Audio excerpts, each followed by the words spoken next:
Review ng earpods wireless. Advantages and disadvantages. Presyo.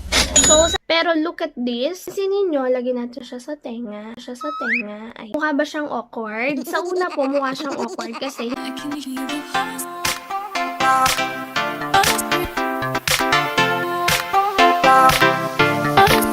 hello everyone! Welcome back to my channel. It's me again, Jezra. And for today's video, ay gagawa po ako ng review ng earpods. Sumisikat po ito ngayon dahil siya ay wireless. At sasabihin ko rin po kung ano mga advantages and disadvantages ng isang earpods. Pasensya na, medyo napapatingin ako sa sarili ko, no? So, cellphone lang po kasi yung gamit ko. So, let's start. Gusto kong gumamit nung, ano bang tawag doon? Yung camera effect. Paano ba yun? Tapos yung gagawin. Ano yun? Tada! So, we have here the i7TWS. White po yung in-order kasi mas gusto ko ang white kaysa dun sa gold. I ordered this from Lazada.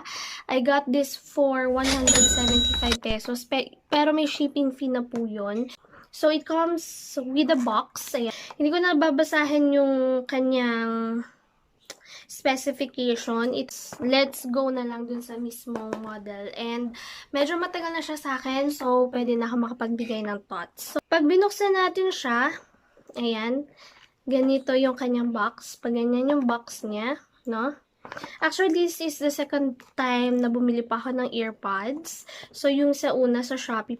So, when we open this up, ganito po yung kanyang itsura. So, ayan. We have here, so karton lang to. Tapon na natin. So, we have here etong kanyang manual. Ayan. Mababasa nyo naman siya ito siya in Chinese, pero meron din siyang in English. So, maintindihan nyo naman siya. And then, ito na yung mismong earpods natin. Pero, bago natin siya buksan, baka makalimutan nyo, yung USB niya ay nandun sa likod. Dito siya. Ito yung box. Tingnan natin. Ito siya. Dito siya nakalagay.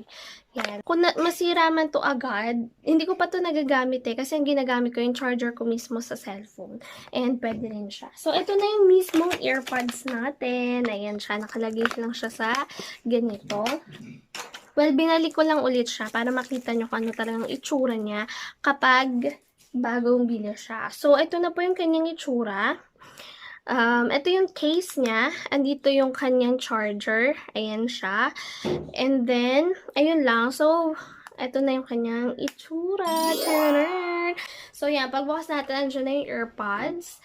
And then, kunin nyo lang siya. Ganyan. Kunin lang natin siya. Review na rin siya and my thoughts, Lagyan natin dito kasi meron naman ako. May pocket naman ako dyan. So, meron kayong makikita. I'm sorry, hindi kasi nagfo-focus yung camera ko. No?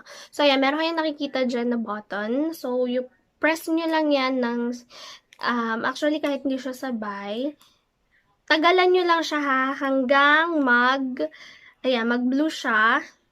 Ito rin isa, mag-blue. Tapos, inside this one, merong magsasalita. Ayan, na meron na siya. Magsasalita yan ng pairing at saka left, right. Meron siyang gano'n. Tsaka power on, power off. Pero, ayan, nakikita nyo ba yan? Para siyang may Christmas lights dyan, no?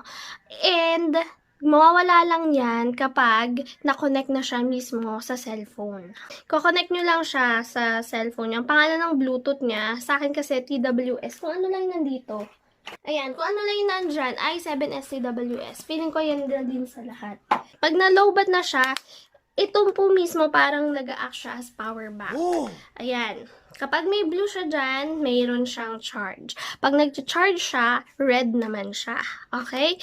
Baka magtanong kayo, paano nyo po nalalaman kung lowbat na siya or full charge na siya? Once na kinonect nyo po siya sa cellphone ninyo, meron dong lalabas na percent ng earpods. So, kung makikita nyo din doon sa phone ninyo doon sa taas, babaan nyo lang yan. Basta yung ganon, makikita nyo doon yung parang bar. na kung full siya or hindi. So, charge na natin siya. For example, nalubat lang siya. Lagay nyo lang siya dyan. Iilaw na siya. And then, dapat yung earpods ay may red. So that you know na nag-charge siya. Dito rin sa kabila. Ayan, parehas na silang nag-charge.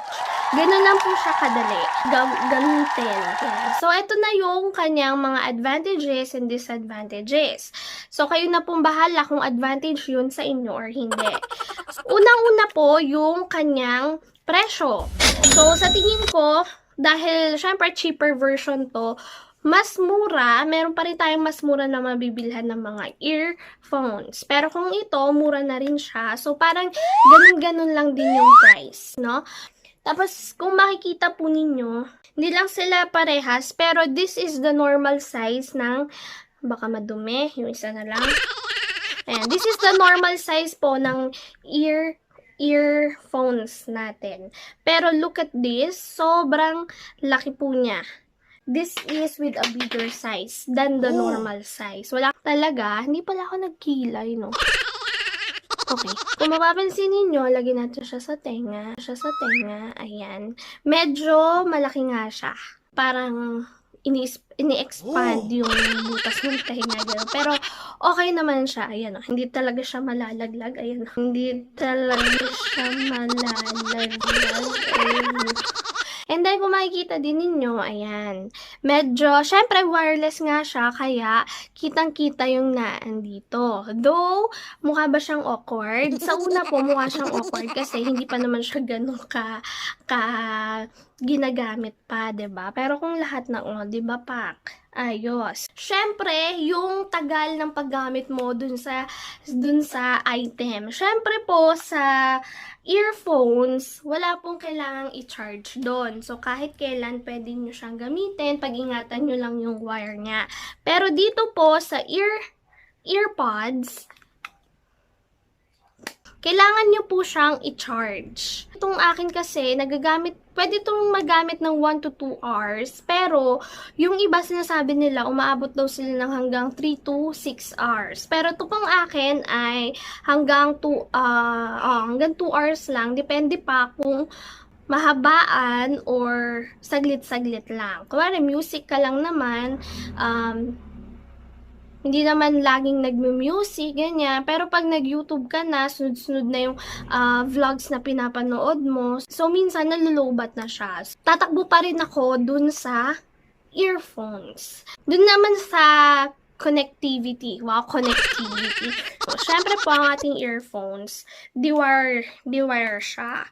So, kung gano'n lang kahaba yung wire ng earphones nyo, yun lang yung pwedeng layo ng cellphone. Unlike po, kapag nag-earpods ka, basta abot ng Bluetooth, caring-carry na.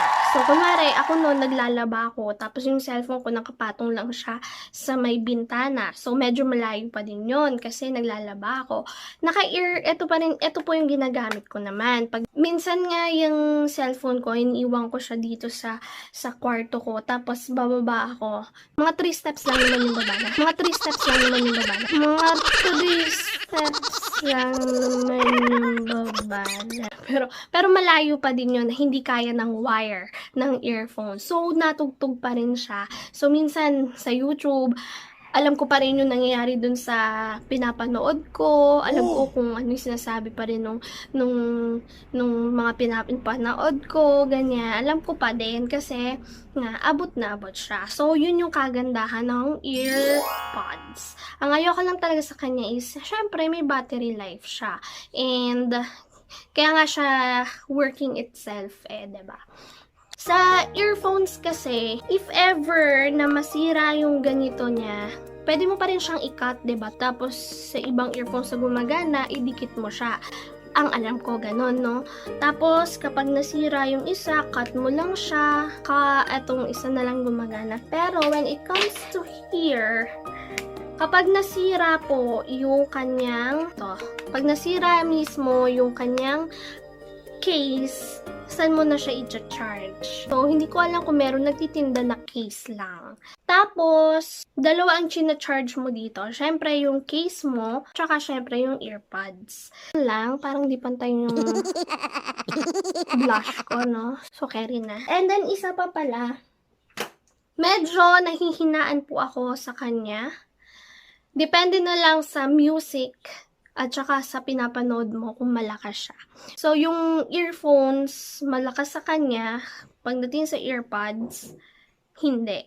Tapos, isa pa, medyo na-disappoint ako kasi pag nagko-commute ako, gusto ko na music lang yung naririnig ko. Pero nung sinalpak ko to sa tenga ko, siyan music na kahit ganun kalakas yung music ko. Girl, rinig ko pa rin yung takbo ng jeep. Rinig ko pa rin yung takbo ng jeep. Rinig ko pa rin yung paligid. So, sabi ko, okay, siguro pambahay lang talaga siya. Ayan, hello guys. Isingit ko nga lang din pala, no? Ayan. So, meron lang pala akong nakalimutan na sabihin. Medyo na-stress ako. Na-stress. Ano kasi siya, medyo matagal siyang mag-connect talaga. Hindi ko alam kung bakit. Sa akin lang ba siya? Sa akin, I will still recommend naman yung ganito. Syempre naman, depende naman yung sa inyo kung gusto ninyo. Pero, ayun nga, it won't work na mag-isa lang. So, ayun lang guys. Thank you guys for watching. Please like this video and subscribe now to my channel. And yun lang. Bye-bye!